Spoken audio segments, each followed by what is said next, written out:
அவனியாலும் அர்த்தமுள்ள இந்து மதம் இறைவா இறைவா.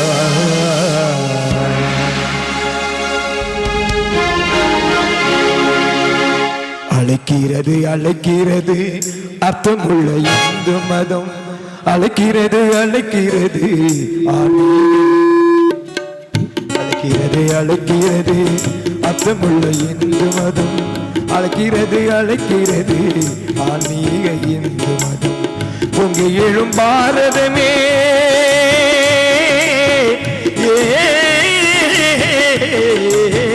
பொங்கி எழும் பாரதமே சங்கநாத முழக்கமிடு.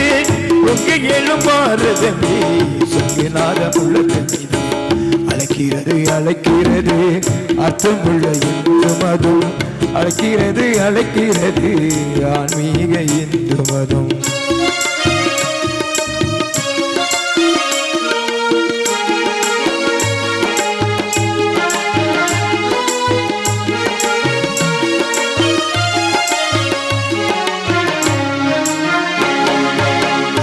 கண்ணன் ஞான கீதை இசைத்தானே புத்தனும் புதிய வழி காட்டினானே. அன்று கண்ணன் ஞான கீதை இசைத்தானே புத்தனும் புதிய வழி காட்டினானே. அரிச்சுவடி தந்தான் ஆதி சங்கரனே அரிச்சுவடி தந்தான் ஆதி சங்கரனே. புதுவானில் பறந்தானே விவேகானந்தனே. அழைக்கிறது அழைக்கிறது அர்த்தமுள்ள இந்து மதம் அழைக்கிறது அழைக்கிறது ஆன்மீக இந்து மதம்.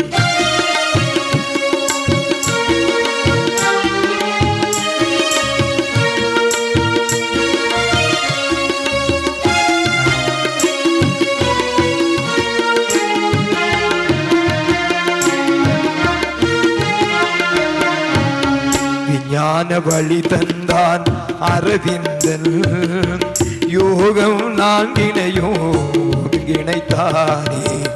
அருளையும் பொருளையும் இணைத்தான் அரவிந்தன் அதன் வழி நடப்பவரே சூரத்குமாரனே.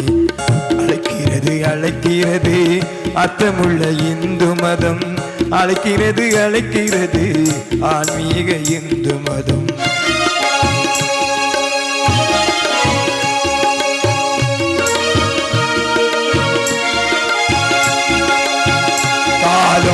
விரைகிறது பொங்கி எழு பாரதமே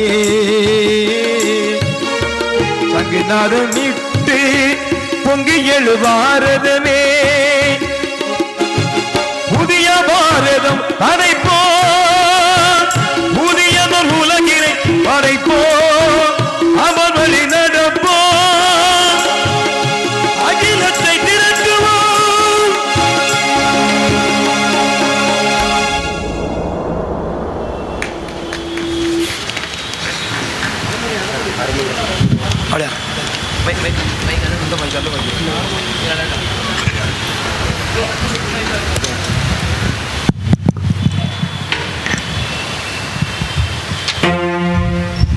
सद्गुरुनाथ महाराज की जय ओम. कर्नाटक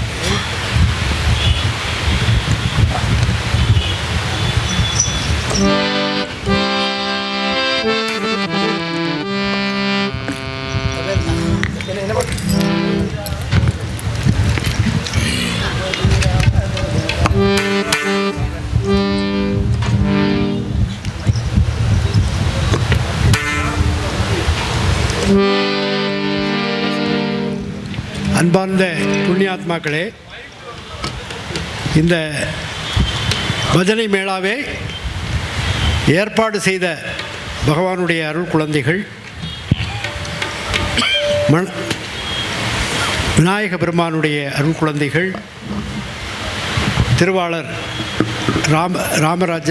ராஜா அவர்களும் ராமகிருஷ்ண ராஜா அவர்களும் ராதாகிருஷ்ண ராஜா அவர்களும் ரொம்ப பக்தி சிரத்தையோடு இதை ஏற்பாடு பண்ணியிருக்காங்க. இதெல்லாம் எங்கேயும் கிடைக்காது. பகவானுடைய நாம சங்கீர்த்தனம் எங்கு நடக்குதோ அங்கே நான் இருப்பேன்ட்டார். வேறு எதுவும் கிடையாது. பக்தி கிடைக்கும், ஞானம் கிடைக்கும், வைராக்கியம் கிடைக்கணும். இந்த மூணு உங்களுக்கு கிடைக்கும். பக்தி, ஞானம், வைராக்கியம், இந்த மூணு கிடைக்கணும். அது கிடைக்கணும்னா இதுதான் வழி. 2 தினங்களுக்கு முன்னால் விட்டல்தாஸ் மகாராஜ் அவர்கள் இங்கே வந்து விட்டல் பஜன் நடத்தினார்கள். நாம சங்கீர்த்தனங்கள் எல்லாமே இந்த ராஜபாலமே எல்லாமே இந்த பகவானுடைய நாம சங்கீர்த்தனம் கேட்டுக்கொண்டிருக்கிறது. எங்கு நாமம் சொல்லப்படுகிறதோ, யார் சொல்லிக் கொண்டிருக்கின்றார்களோ, யார் கேட்டுக்கொண்டிருக்கின்றார்களோ அங்கே நாம் இருப்போம். கீதையில் கண்ணன் சொல்கிறார், பரித்ராணாய சாதுனாம் விநாசாய தாஸ்குர்தாம் தர்ம சம்ஸ்தாபனாத்தாய சம்பவாமி யுகே யுகே. தர்மத்தின் வாழ்வுதனை சூதுகவும் பின் தர்மமே வெல்லும். அப்படி ஏதாவது வந்தன்னா நான் யுகந்தோறும் அவதாரம் செய்கிறேன். பாரத தேசம் புண்ணிய பூமி, ஞான பூமி, கர்ம பூமி. India is the playground of masters. ஞானிகளுடைய விளையாட்டு மைதானம். அப்படிப்பட்ட அந்த இது இன்னைக்கு ராஜபாளையத்தில் இது நடத்தி கொண்டிருக்கின்றார்கள் என்று சொன்னால் இது பாரத தேசத்துக்கே புண்ணியம். எல்லாருக்கும் எல்லா நலம் கிடைக்கும். நாமாவை பாடுவோம், நாமாவை பாடுவோம். மந்திர தந்திர எந்திர எதற்கும் வசப்படவே மாட்டான். நாமம் சொல்லி கதறி அழைத்தால் தாங்கவும் மாட்டான். அப்படிப்பட்ட நாமம் ஹரிநாமம், கிருஷ்ணநாமம், பிள்ளையார் நாமம். அதனால் விடாமல் சொல்லணும். அப்படிப்பட்ட நாமன்னு சொல்லிக்கிட்டு இருக்கின்றோம். அது பகவான் எனக்கு சொல்லி தந்தது. அது இப்போ பாட இருக்கின்றோம் 2 பாடல்கள். அதனால் எல்லோரும் வீட்லேயும் ஒரு விளக்கை கொளுத்தி வச்சு நாமம் சொல்லணும். உங்களுக்கு ஏதாவது ராமநாமம் சொல்லலாம், சிவநாமம் சொல்லலாம், முருகன் நாமம் சொல்லலாம். ஏதாவது ஒரு நாமத்தை சொன்னால் தம்பி பாடினார்லையே சம்சார சாகரத்தில் இருந்து நம்ம கடை தர முடியும். இல்லைன்னா முடியாது. எத்தனை ஜென்மம் எடுக்கணும். இப்போ நீங்கள் வந்திருக்கீங்கன்னா எங்கள் சுவாமி சொல்லுவார், நீங்கள் பஜனை பண்ணுகின்ற இடத்துல வருகின்றவர்களுக்கெல்லாம் அடுத்த பிறவி இல்லை, நோ ரீபர்த் தான் கடைசி பிறவி என்று பகவான் உத்தரவாதம் கொடுத்துருக்கார். இது நடந்து கொண்டிருக்கிறது. ராஜபாளையத்துக்கு அந்த புண்ணியத்தை பகவானுடைய அருள் குழந்தைகள்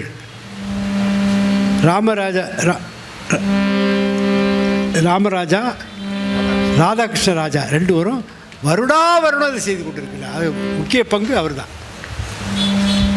இது எதுக்கு சொல்கிறேன்னா, நாமத்தை சொல்லலாம். நம்முடைய 1000 பிரச்சனை, இன்று ஒரு பிரச்சனை, நாளை ஒரு பிரச்சனை, நாளை மறுநாள் பிரச்சனை.